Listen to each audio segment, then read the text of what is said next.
6 की 30% तनख्वाह बढ़ाइए।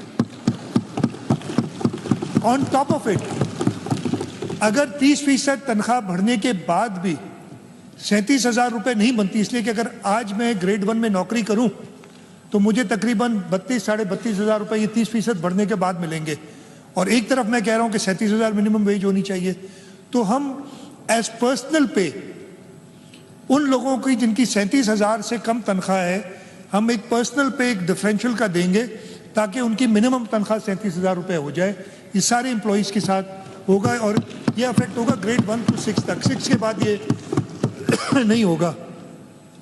ग्रेड 7 से 16 की तनख्वाह हम 25% बढ़ा रहे हैं in line with other provinces. हम 1 to 6 की, और 17 से ऊपर उनकी हम 22% जो कि बाकी प्रोविंसेस ने किया है उतनी तनख्वाह बढ़ा रहे हैं। इसके साथ साथ हम पेंशन्स हैं उसमें 15% का इजाफा पेंशन